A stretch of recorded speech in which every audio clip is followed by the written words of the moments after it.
मन नहीं लग रहा, उन्होंने अवतार ले लिया, उनके बिना बिल्कुल मन नहीं लग रहा मेरा। तो नारद जी बोले माता जी एक उपाय बताऊं, आपका भी काम हो जाए मेरा भी काम हो जाए। क्या?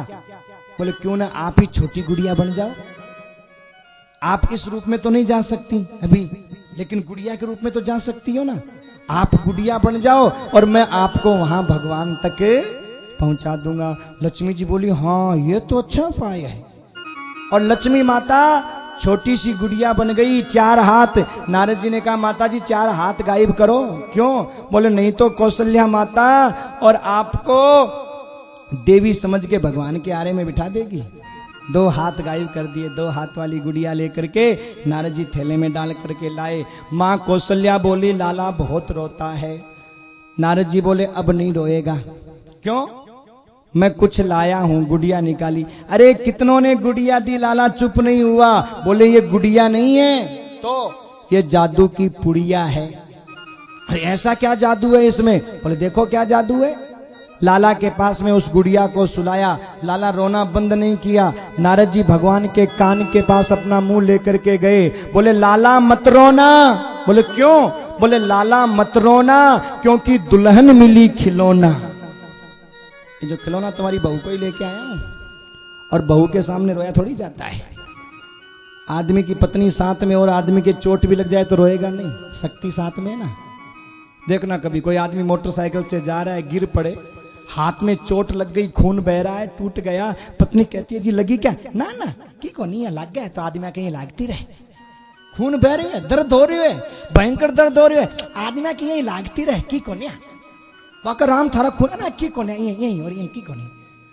और एक लो वह थोड़ी सी भी लाग जाए तो जोर जोर से चिल्लावा रहा मर गयो रह जोर जोर चिल्ला। सभी लोग खड़े होकर के गुरु जी का स्वागत करेंगे। हमारे बीच में संस्था के संस्थापक आचार्य श्री कृष्ण किंकर जी महाराज, बहुत सुंदर, जिनके चरणों में रह करके इस बालक ने शिक्षा दीक्षा ग्रहण की, और आज गुरुदेव के आशीर्वाद से ही आप लोग इस दिव्य कथा का रसपान कर रहे हो। गुरु जी के आशीर्वाद से ही आप लोग 5 से 11 मार्च तक दिशा चैनल के ऊपर 4 से 7 बजे तक सुंदर इस दिव्य कार्यक्रम का आप लोग पुनः आनंद लेंगे। बहुत सुंदर, जिन गुरुदेव ने अपना सारा जीवन सनातन धर्म संस्कृति के प्रचार के लिए जिन्होंने अपना सारा जीवन समर्पित किया, इनके आशीर्वचन भी हम लोग ग्रहण करेंगे। और सज्जनों, आज हम नंद महोत्सव, नंद के आनंद भयो जय कन्हैया लाल की। और भाई लोग थोड़ा आगे सरक के बैठो, जितने भी भाई लोग हैं वो आगे आगे सरक के बैठो, जितने भी हैं सब। सारे भाइयों से मेरा निवेदन, आगे आगे आके बैठो सारे। आज भगवान का नंद महोत्सव है तो भाई दूर दूर मत बैठो, एकदम सब आगे आ जाओ, जगह खाली मत छोड़ो बीच में। हाँ, सभी भाई लोग आगे आ जाएं जितने भी है ना, सारे के सारे, क्योंकि फिर बधाई लेने में आप लोगों को परेशानी नहीं होनी, तो बधाई फिर देने में लेने में थोड़ी परेशानी होगी ना। आज नंद महोत्सव मनाएंगे बड़े आनंद के साथ में। हाँ, सभी एकदम आनंद के साथ। बोलो कृष्ण कन्हैया लाल की जय हो। बहुत सुंदर सजनों, नारद जी महाराज ने गुड़िया प्रदान की और इस प्रकार सारे देवताओं ने कुछ न कुछ भेंट किया और छठी का महोत्सव सुंदर मनाया गया। और छठी के महोत्सव के बाद में और अब धीरे धीरे भगवान बड़े हो गए। भगवान गुरुकुल में पढ़ने के लिए जाते हैं। देखो, जब भगवान गुरुकुल में पढ़कर आए तो किसे कहते हैं पढ़ाई, जरा ध्यान देना। आज हमारे बच्चे भी पढ़ने के लिए जाते हैं, लेकिन हमारे बच्चों में वो संस्कार नहीं। हमारे बच्चे पढ़ने के बाद अकड़ते हैं, लेकिन विद्या अकड़ना नहीं सिखाती, विद्या झुकना सिखाती है। विद्या ददाति विनयम विनयद्याति पात्रताम और पात्रत्वा धनमाप्नोति धन धर्मम ततः सुखम। विद्या विनय को प्रदान करती है, और जब जीव के जीवन में विनय आती है तो विनय से पात्रता आती है, पात्रता से धन आता है, धन से धर्म होता है, और धर्म से सुख प्राप्त होता है। राम जी महाराज पढ़ने के लिए गए। गुरु गृह पढ़न गए रघुराई, अल्प काल विद्या सब पाई, अल्प काल विद्या सब पाई। ध्यान देना, गुरु जी के यहाँ पढ़ने के लिए गए। जब पहले पढ़ के नहीं आए थे तो पिताजी ने बुलाया, भोजन करत बोली जब राजा, नहीं आवत तजी बाल समाजा। आए नहीं बालकों को छोड़ करके, और अब पढ़ने के लिए गए, पढ़ करके आए तो देखिए अनुज सखा संग भोजन करही, मातु पिता आज्ञा अनुसरही। राम सिया राम जय जय राम, राम सिया राम जय जय राम। प्रातः काल उठ के रघुनाथा, मात पिता गुरु नावही माता। राम सिया राम जय जय राम, राम सिया राम जय जय राम। यह है भाई पढ़ाई का असर, यह है विद्या का असर। देखो कहा तो भोजन करत बोली जब राजा, नहीं आवत तजी बाल समाजा। और पढ़ करके आए तो आये सुमांगी करही पुर काजा। यानी ये कथा शिक्षा देती है कि बच्चा कोई भी काम करे तो पहले अपने माँ बाप को जरूर आशीर्वाद ले, प्रणाम करके पिताजी माताजी हम ये काम करने जा रहे हैं, आशीर्वाद दो। अब भले उनको नॉलेज नहीं है उस काम की, वहाँ ठीक है बेटा सफल हो और जरा ध्यान से करना, पिताजी ये तो कहेंगे। उन्हें खुशी होगी कि देखो हमारा बेटा हमें पूछ रहा है। और अगर हमारी भावना ये हो है ये क्या जानते हैं, इनके पूछना क्या मतलब है, जिस काम में जानते नहीं तो पूछा पाछी क्या करें उस काम की, तो सजनों मामला गड़बड़ है, ध्यान रखना। आये सो मांगी, प्रातः काल उठ के रघुनाथा। देखो विद्या का कितना असर है। प्रातः काल उठ करके अपने माँ बाप को प्रणाम। अच्छा एक बात देखो, इस चौपाई में एक क्रम देखो आप, मात पिता गुरु, सबसे पहले किसको प्रणाम करते हैं? माता को। इसमें एक भाव ये भी है कि भाई वेद भी कहते हैं, वेद का भी पहला वाक्य है मातृदेवो भव, क्योंकि माँ का पुत्र जन्म में बहुत बड़ा योगदान होता है। माँ के खून से पुत्र का निर्माण होता है, और माँ का खून पीकर के बच्चा दूध के रूप में खून पीकर के पौष्टिकता को प्राप्त होता है, बड़ा होता है। तो इसलिए माँ का बड़ा। इसमें एक ये भी भाव है कि जो लोग कहते हैं स्त्री को शास्त्रों में वेदों में पंडितों ने पीछे रखा, हम बराबर ला के खड़ा करेंगे, अरे हमने तो पहले प्रधानता दी है, शास्त्रों ने पहले प्रधानता दी है। बाप से पहले माँ की, स्त्री से पहले हमारा, पुरुष से पहले स्त्री की प्रधानता दी है। देखो आप आज हम बोलते हैं लेडीज फर्स्ट, लेडीज फर्स्ट। अरे हमारे यहां तो नारी को देवी माना है भाई। माता को पहले प्रणाम, फिर पिता को प्रणाम, फिर गुरुजनों को प्रणाम। और दूसरी बात, माता को प्रणाम क्यों करते थे कि जैसे ही माता के महल में जाते तो पिताजी तो नहाने के लिए पहले ही निकल जाते सरयू, तो माता जी मिलती तो उनको प्रणाम करते, फिर पिताजी आते तो उनको प्रणाम करते, और गुरुकुल में जाते तो गुरु जी को प्रणाम। यानी ये कथा हमें शिक्षा देती है कि माँ बाप को बच्चों के उठने से पहले उठना चाहिए। आज क्या होता है, सुबह सुबह बच्चे तो उठ गए और माँ बाप पड़े नींद ले रहे, पड़े पड़े। अब बच्चों में क्या संस्कार आएंगे, क्या संस्कार आएंगे बच्चों में जब माँ बाप को सोए हुए देखेंगे तो? यानी माँ बाप के उठने से पहले, बच्चों के उठने से पहले माँ बाप को उठ जाना चाहिए, एक बात। दूसरी बात, कभी भी अपने छोटे बच्चों के सामने माँ बाप को लड़ना नहीं चाहिए। आज हम घर में छोटी छोटी बात को लेकर के स्त्री पुरुष कलह करते हैं, चल तेरी की चल मेरी की, देखेंगे वो करेंगे ऐसे करेंगे, और महाराज उल्टी सीधी अभद्रता, उल्टी सीधी गालियां देते हैं। क्या असर होगा बच्चों पे? बच्चे तो डिप्रेशन में रहेंगे, पढ़ने के लिए जाएंगे, वो पढ़ेंगे या वो सोचते रहेंगे कि हमारे माँ बाप कैसे घर में हमने जन्म ले लिया। सजनों, बच्चों का दिमाग कच्चा होता है, बहुत जल्दी असर होता है, बहुत जल्दी डिप्रेशन में आते हैं। पहली बात तो लड़ना ही नहीं चाहिए, पहली बात तो लड़ना ही मत। और तुम कहोगे नहीं हम तो लड़े बिना नहीं रहेंगे, लड़ेंगे तो एक कृपा करना, क्या? बोले जब बच्चे स्कूल चले जाए ना, सामने मत लड़ना, जब उनको प्यार से स्कूल भेज दो, बेटा जा जा, स्कूल भेज दिया, और स्कूल भेजने के बाद में दोनों लठ लेना कि धत तेरे की लत, खूब कुटना, खूब मारना, सामने नहीं पीछे से फोड़ दो सर एक दूसरे का। अब नहीं मानो तो और क्या करोगे, फोड़ो। लड़ना नहीं दी चाहिए, अच्छी बात है, पर नहीं मानते हो तो बच्चों पे तो असर गलत नहीं होगा, स्कूल जाने के बाद में फोड़ दो। और टाबर आके पूछे माँ और सर में किया लागी, बेटा सर टकरा के गिर गई, यहाँ मत बोल जो थारो बापू मारी। बच्चों के सामने महाराज थोड़ा सा, आज हम बच्चों के सामने अश्लीलता करते हैं, बच्चों के सामने हम लोग ऐसी बातें करते हैं, तो वही संस्कार बच्चों के ऊपर जाते हैं, और अच्छी बात हमसे जल्दी कैच होती नहीं है, बुरी बात जल्दी कैच हो जाती है। इसलिए सजनों, अगर बच्चों में संस्कार चाहिए तो बहुत जरूरी है रामायण अपने बच्चों को पढ़ाओ, भागवत अपने बच्चों को पढ़ाओ। आज के बच्चों के पास में सत्संग का बड़ा अभाव है। आज के बच्चे उपन्यास पढ़ते हैं, जीवन का सत्यानाश करते हैं, ताश खेलते हैं, जीवन का उपहास उड़ाते हैं। लेकिन सजनों, बहुत जरूरी है रामचरितमानस पढ़ना। जो बच्चा रामचरितमानस पढ़ेगा, माँ बाप को प्रणाम करेगा, वो बच्चा कभी माँ बाप पर हाथ नहीं उठाएगा। ध्यान देना, जब माँ बाप के चरणों में हम प्रणाम करते हैं तो परमात्मा स्वयं आशीर्वाद लुटाते हैं, स्वयं आकर के आशीष देते हैं। सजनों ध्यान देना, आशीर्वाद वाणी का विषय नहीं है, आशीर्वाद आत्मा का विषय है। आपको मांगने की जरूरत नहीं है, आपकी जैसी भावना होगी वैसा आशीर्वाद माँ बाप से मिल जाएगा, वैसा आशीर्वाद गुरुजनों से मिल जाएगा।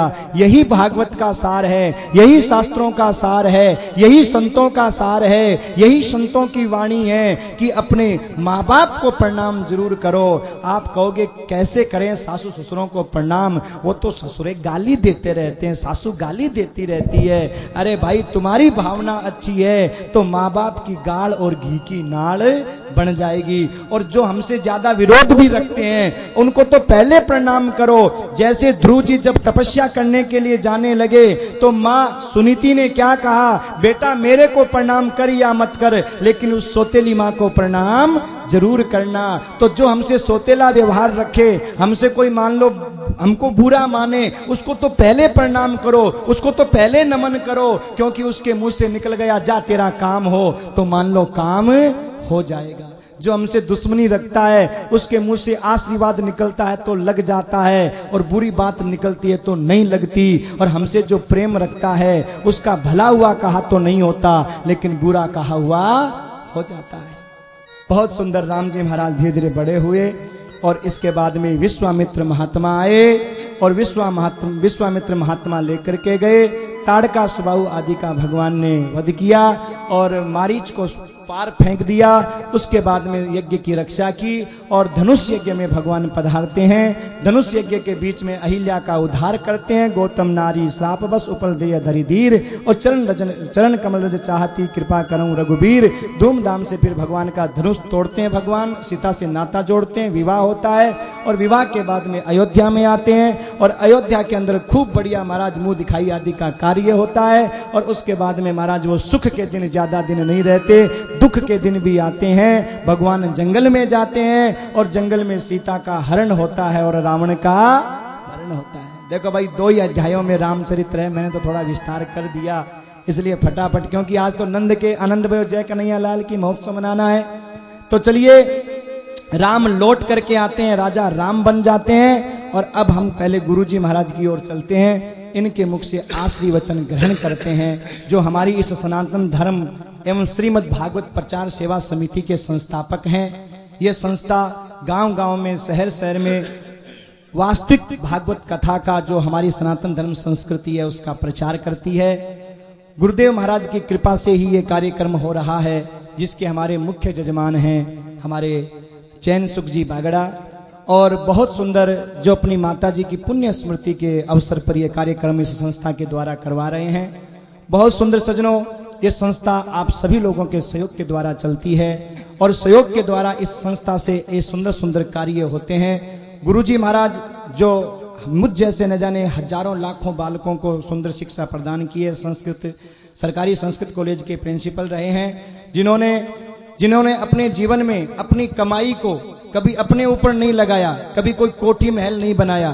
सजनों, कभी गाड़ी में नहीं चले। देखो मुझ जैसे तुच्छ प्राणी तो फिर भी सोचते हैं कि चलो गाड़ी में बैठ के चलें, लेकिन गुरुजी महाराज तो हमेशा यही कहते, पैदल चलो स्वस्थ रहो, पैदल चलो स्वस्थ रहो। और पैसे को या तो गाय में लगाया या बच्चों को पढ़ाने में लगाया। अब इस संस्था के माध्यम से भी जो लोगों का सहयोग आता है, उस सहयोग से भी गुरुजी विद्यार्थियों को पढ़ाना, शिक्षा देना, दीक्षा देना, गौ सेवा में लगाना, यही गुरुजी का उद्देश्य है। तो बहुत सुंदर ऐसे सदगुरु के चरणों में प्रणाम करते हुए आइए हम इनके मुख से आशीर्वचन ग्रहण करते हैं, जो 18 पुराणों के ज्ञाता हैं, सुंदर, जिनके मुख से अमृतमय वाणी हम लोग श्रवण करें।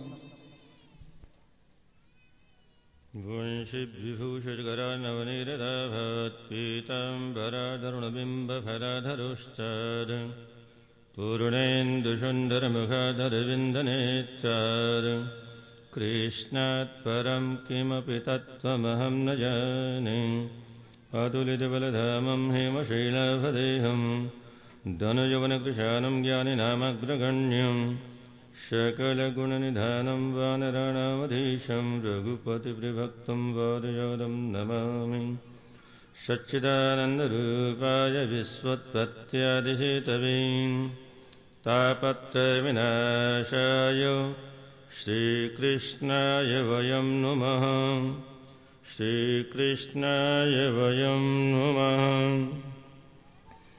बोल वृंदावन बिहारी लाल की जय जय श्री राधे। भगवान की अहेतु की कृपा से भगवान की रसमय कथा रस के रसिक प्रबुद्ध श्रोता वृंद, माताएं बहनों, कल चर्चा चल रही थी भागवत मैया जीव को शुद्ध विशुद्ध निर्मल निष्कलंक पवित्र बनाती है। सज्जनों, आपने कैमरे में कभी फोटो खिंचाई होगी। कैमरे दो तरह के होते हैं, एक सामान्य कैमरा होता है जो बाहर की फोटो खींचता है, और एक डॉक्टरों के यहाँ एक एक्सरे मशीन होती है, वो बाहर की फोटो नहीं खींचती, वो भीतर की फोटो खींचती। बाहर क्या है ये तो हम सब देख लेते हैं अपनी इस आंखों के कैमरे से, पर इस जीव के भीतर क्या है ये देखने की दृष्टि तो हमें इन शास्त्रों के द्वारा उपलब्ध होती है। ऋषि महर्षि मनीषी अमलात्मा बिमलात्मा हंस और परमहंस कोटि के महापुरुष, वो लोग अपने दिव्य नेत्रों से एक्सरे की मशीन से जो फोटो खींचते हैं वो भीतर की फोटो होती है। बाहर की फोटो तो हम जानते हैं। प्रत्येक व्यक्ति अपने आप को मैं कहता है। यहाँ जितनी माताएं बैठी वो भी अपने आप को मैं। पुरुष भी कहते हैं मैं। ये मैं है क्या? बकरी भी अपने आप को मैं कहती है, भेड़ भी अपने आप को मैं कहती है, गाय भी अपनी भाषा में अपने आप को मैं कहती है, और भैंस भी अपनी भाषा में अपने आप को मैं ही कह के पुकारती है। और हम आप अपने आप को मैं कहते हैं। मैं, ये इस ढांचे को हम लोग मैं कहते हैं। प्रश्न ये उपस्थापित होता है, इस ढांचे में भी कई अंग हैं। आंख अलग है, कान अलग है, नाक अलग है, हाथ अलग है, पैर अलग है, मन अलग है, बुद्धि अलग है, चित्त अलग है, अंतःकरण अलग है, अहंकार अलग है। इसमें से मैं किसे कहते हैं हम लोग? आंख को मैं कहते हैं, कान को मैं कहते हैं, हाथ को मैं कहते हैं, पैर को मैं कहते हैं। आखिर मैं कौन हूं इसमें? सच्ची बात तो ये सज्जनों, मैं नाम का कोई शब्द ही नहीं। न हम नाम का कोई शब्द है, न मैं नाम का कोई शब्द है। हम झूठे ही मैं करते रहते हैं और मेरा करते रहते हैं, मेरा। और हम लोगों का कोई एक नाम भी होता है। आप लोगों से पूछा जाए तो आप लोग पता नहीं क्या क्या नाम बताएंगे, पर सच्ची बात यह है कि वो नाम भी हमारा नहीं। क्या आपको याद है जब हम पेट में थे तब ये नाम हमारा था क्या? हाँ ना, बोलो ना। जब हम बाहर आए धरती पर, जब हमने पैर रखा, तो जिस नाम से हमको पुकारा जा रहा वो नाम हमारे साथ था। 10 दिन बाद में कोई पंडित जी आए, अपनी पोथी खोली, मीन में एक मक्कर किया और बोले सोने के, चांदी के और लोहे के पाए में फलाने उसमें ये हुआ, और ये फलाना इस राशि से इसका ये नाम होगा। और असली बात तो ये कि उस समय भी हमें पता नहीं था कि ये नाम हमारा है। जब पंडित जी निकाल के गए तब भी वो नाम हमारा हमें नहीं मालूम था, क्योंकि हम तो उस समय भी अज्ञानी थे। बाद में जब कुछ होश संभाला हमने, लोगों ने हमें हमारा नाम बताया और हमने मान लिया, झूठे ही मान लिया। फिर किसी ने बताया ये तुम्हारे पिता हैं, ये तुम्हारी माता है। कालांतर में थोड़ा परिवर्तन हो गया तो लोगों ने अपने पिता को डेड बॉडी बना दिया, ये बात अलग है। वो डेड कहने लग गए, और माँ को भी मार डाला तो मम्मी मम्मी कहने लग गए, ये बात अलग है, क्योंकि तरक्की हो रही है। पर किसी ने बता दिया, हमने मान लिया। वास्तव में हमने कभी विचार नहीं किया, को हम कस्तम कुत आयातः, को मैं जननी को मैं तातः, मैं कौन हूं, मैं कहां से आया हूं, मेरा लक्ष्य क्या है, मेरा माता कौन है, मेरा पिता कौन है, मेरा भाई कौन है, मेरा बंधु कौन है, वास्तव में मेरा अपना निजी स्वरूप क्या है, इसके बारे में हमने कभी चिंतन नहीं किया। महापुरुषों ने हमें बहुत बार बताया। परम श्रद्धेय प्रातस्मरणीय श्री स्वामी राम सुखदास जी महाराज, जिनका स्मरण करने मात्र से, जिनका अब दर्शन तो संभव नहीं कि वो ऐसे अद्भुत महापुरुष थे, उन्होंने अपने जीवन में अपनी फोटो भी नहीं खींचने दी। आज तो हम लोग अपनी फोटो की पूजा करवाते हैं। आज के पुराने संतों में क्या अंतर है, आज हम अपने आप को छपाते हैं, पहले लोग अपने आप को छिपाते थे। इतना ज्यादा अंतर नहीं है। पहले संत अपने आप को छिपाते थे, उन्हें संत कहा जाता था। अब जो अपने आप को बड़े बड़े अक्षरों में छपाते हैं, उनको संत कहा जाता है। पहले जो आश्रम नहीं बनाते थे, उनको महापुरुष कहते थे। स्वामी जी चाहते तो हजारों क्या लाखों आश्रम बना लेते, पर एक भी झोंपड़ी नहीं बनाई कहीं, एक भी शिष्य कहीं नहीं बनाया। उनके नाम पर लोग कमाए खाएं, अलग बात है। उन्होंने अपने जीवन में अपने सामान की भी चिता, एक तरफ अपनी चिता जली, एक तरफ अपने सामान की चिता। वो चिता क्यों जलवाई? इसलिए जलवाई कि संसार के लोग बड़े स्वार्थी हैं। मेरे मरने के बाद में तुम मेरी खड़ाऊ की पूजा कराओगे और कहोगे स्वामी जी महाराज की खड़ाऊ है, और लोग उसकी पूजा करने लगेंगे और वो पाप मुझे लगेगा। और इसलिए उन्होंने अपनी फोटो नहीं खिंचवाई, जीवन में किसी को पैर छूने नहीं दिया। आज उनकी वाणी तो सुनने को मिलती है, टीवी के माध्यम से आज भी उनकी वाणी सुनने को मिलती है, पर उनका दर्शन कहीं नहीं होता, क्योंकि वो जानते थे ये हाडमास का पुतला है। उनके पास वो एक्सरे मशीन थी। उन गुरुजनों की कृपा से उन्होंने अपने आप के स्वरूप को पहचान लिया था।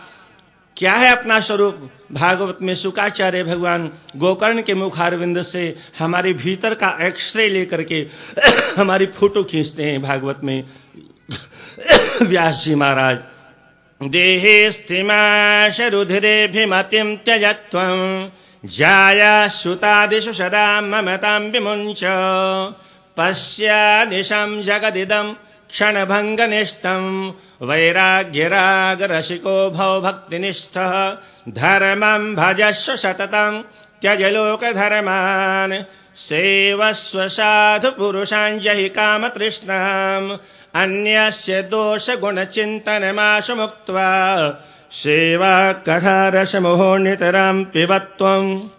कैसी फोटो खींची हमारी? क्या है इस शरीर में जिसे हम मैं धनवान हूं, मैं ज्ञानवान हूं, मैं बलवान हूं, मैं बुद्धिमान हूं, मैं रूपवान हूं, मैं ऐश्वर्यवान हूं, मैं पदवान हूं, प्रतिष्ठावान हूं, क्या क्या हूं पता नहीं। झक मारते रहते हैं, मूछों पर ताव देते रहते हैं, अकड़ के चलते हैं, और एक दिन अकड़ सारी मट्टी में मिल जाती है। हमारा शास्त्र, हमारे संत महापुरुष कहते हैं, ये शरीर की अकड़ मट्टी में मिल जाए उसके पहले में कि संत की रज को, चरण रज को अपने माथे पर लगा करके भगवान के दर्शन प्राप्त करने की क्षमता प्राप्त कर लो। अन्यथा अगर ये मनुष्य का जीवन व्यर्थ चला गया तो 83,99,999 योनियां हमारा इंतजार कर रही हैं। कब हो कि करी करुणा नर देहि, देत ईश बिनु हेतु स्नेहि।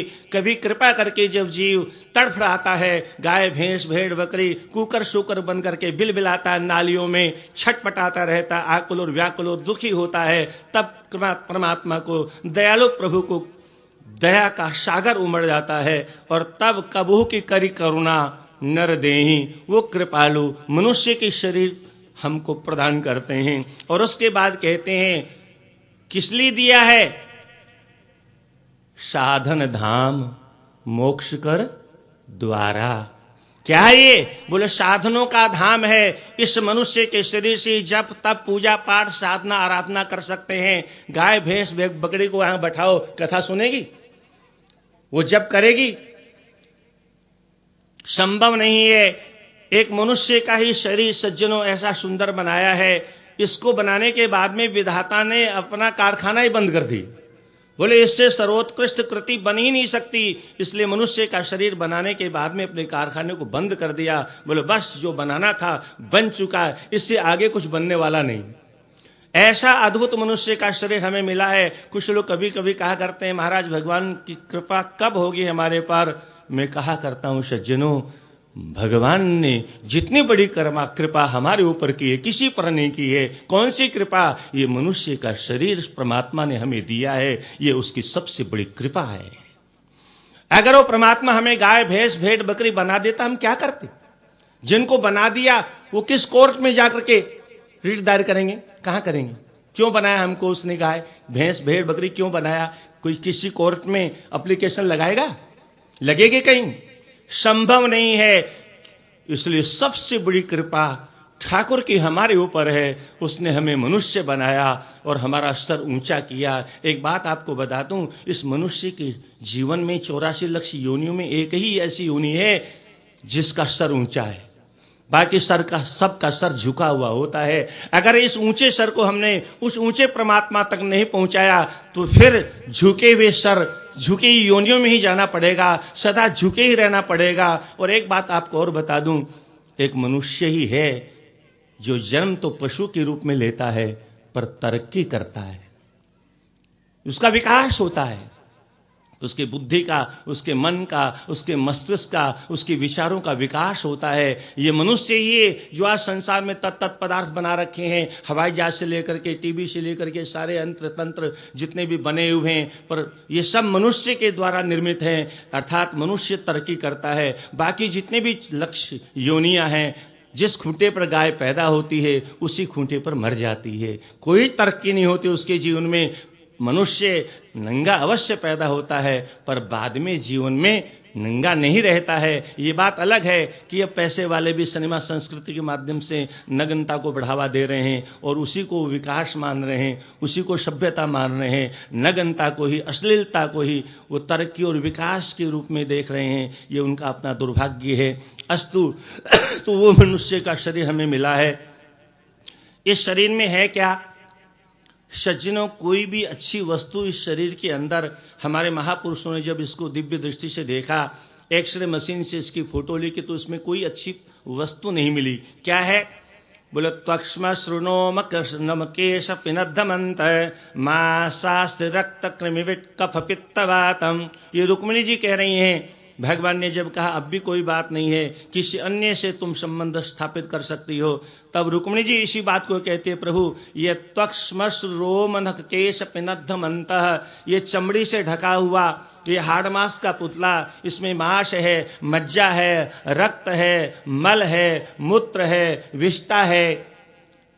सीधी सी भाषा में अगर कहें तो गंदगी का पिटारा है, गंदगी का भंडार है, गंदगी का कारखाना है।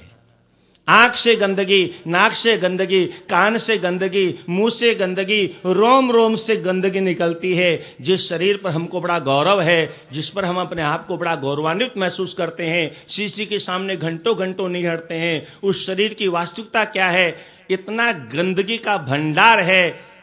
10-20 हजार की साड़ी पहनी, 10-20 हजार का कपड़ा पहना, 1 घंटे के बाद में बदबू आने लग गई। कहां से आई? इतना गंदा शरीर है, उस वस्त्र में से गंदगी आना प्रारंभ होती है। खाते हैं रबड़ी, खाते हैं मलाई, खाते हैं बादाम का हलवा, बनाते हैं, नाम लेने में भी शर्म आती है, स्पर्श करना कोई उसे चाहता नहीं है। ऐसा पदार्थ बना के निर्माण करता है। अरे हमसे अच्छे तो ये गाय है, भैंस है, भेड़ है, बकरी है, जो घास खाती है, कम से कम दूध तो देती, कम से कम उसके गोबर से थेपड़े तो बनती, कंडे तो बनते, रोटी तो बनती है। पहले तो घर घर में चूल्हे पोते जाते थे, क्योंकि गाय के गोबर में लक्ष्मी का निवास होता था। अब बात अलग है कि पढ़े लिखे घरों में कुत्तों का वो क्या करें, उनके भाग्य में गाय तो है नहीं, गाय तो पाल नहीं सकते। अस्तु खैर कहने का तात्पर्य, ऐसा गंदगी का पिटारा ये मनुष्य का शरीर है, और इस मनुष्य के शरीर में अगर कोई अच्छी वस्तु है तो उस अच्छी वस्तु का नाम है भगवान। क्या है? जो हम आंख से नहीं देख सकते। आंख से हम रूप को तो देख सकते हैं, पर आंख से स्वाद नहीं ले सकते।